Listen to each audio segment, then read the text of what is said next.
Reka dutangire igice cya kabiri cy'inkuru yacu, inkuru yacu yitwa urukundo rwangize impumyi, iyi ngiyi ni episode ya kabiri. Episode ya mbere twayisoje Cedric ari gutekereza mu mutima avuga yuko amafaranga ya Yvette yose agiye kuyarya akayarangiza ndetse na hoteli akayihombya.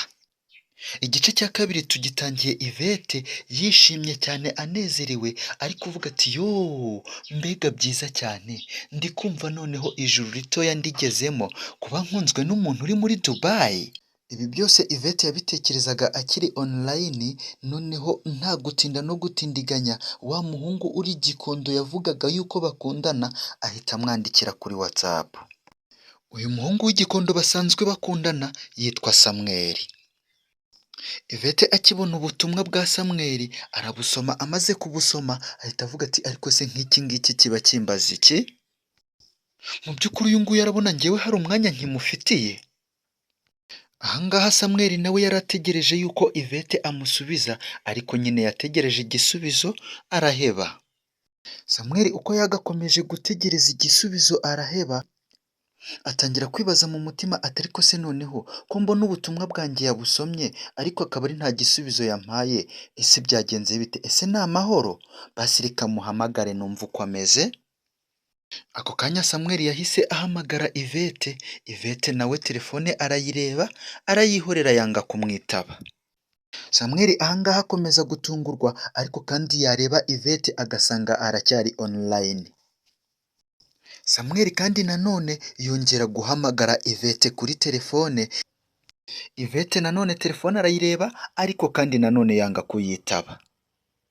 Samuel aha ngaha yakomeje kwibaza icyo umukunzi we Yvette yabaye, bikomeza kumutera impungenge, yongera guhamagara indi nshuro ya gatatu. Yvette yongeye kubona telefone ya Samuel ku nshuro ya gatatu ahita avuga ati okay, ntacyo ariko reka mwitabe numva icyo agiye kumbwira.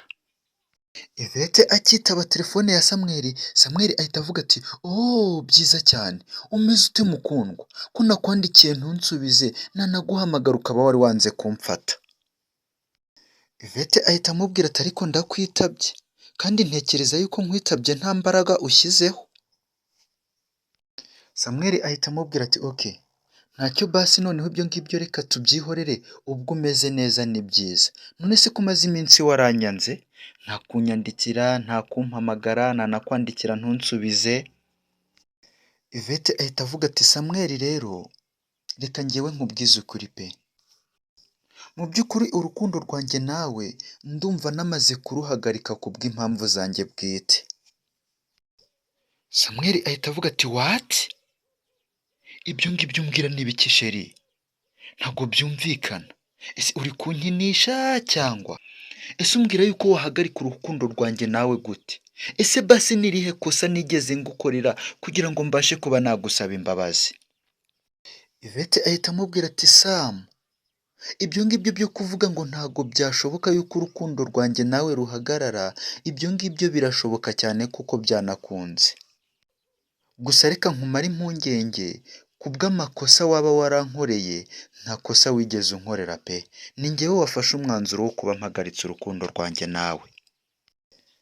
Sam ahita amubwira ati Yvette ndakwinginze ndetse nguciriye bugufi, mbabarira umbwire ese iyo mpamvu ni iyihe?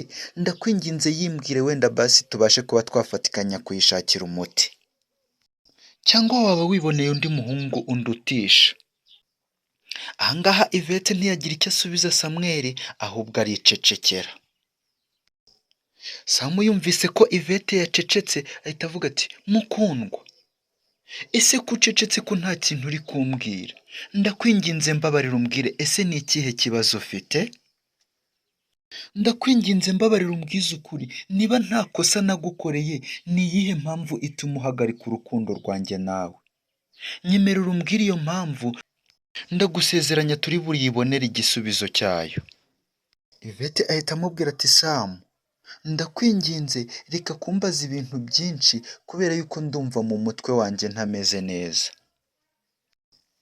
Sam ahita abwira Yvette ati Yvette ndakwinginze reka kumpisha, basi wenda nubwo wankuye mu mutima wawe ariko mu by'ukuri niba warigeze kunkunda mbwira ikibazo ufite ndagusezeranya turi bukibonere igisubizo.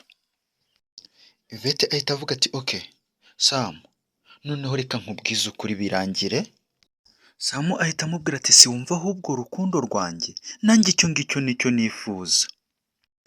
Yvette ahita amubwira ati rero Samu reka nkubwire igituma mpagarika urukundo rwanjye nawe nta kindi, mu by'ukuri mu gihe cyahise nigeze ngira gukomereka mu rukundo. Mbere y'uko njyewe nawe tumenyana hari umuhungu twakundanaga yaje kumbabaza mu rukundo kugeza ubwo uyu munsi ibikomere bitarakira.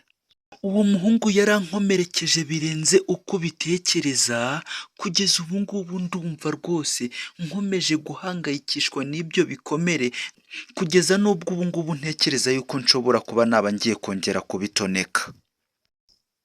Sam, mu by'ukuri uwo muhungu umutima wanjye yarawangirije, ndetse wumve ngo yarawangirije ntago gukunda bikindimo. Sam ahita amubwira ati Yvette, ibyo ngibyo ntabwo byumvikana. Ese kubera iki wanyemereye kumpa urukundo kandi uzi yuko ufite ibikomere ku mutima? Basi se yuza kumpakanira wari kuba iki? Yvette ahita amubwira ati Sam, mu by'ukuri ndakwinginze mbabarira, nanjye numvaga nagukunze ndetse numvaga ibyo bikomere uzabinkiza, ariko uko bukeye n'uko bwije uko ngenda mbitekerezaho ngenda ndushaho gutonekara. Nyuma y'ibyo rero ndakwinginze mpa akanya undeke manze ntuze nitekerezeho, ntekereze uburyo ibyo bikomere byazakira, ndakwinginze nibimara gukira nta wundi nzakurutisha n'ubundi kandi nzaba ndi kumwe nawe. Samu ahita yitsa imitima ahita avuga ati Yvette, mu by'ukuri urampemukiye ndetse ntago natekerezaga yuko ushobora kuba wankorera iki kintu.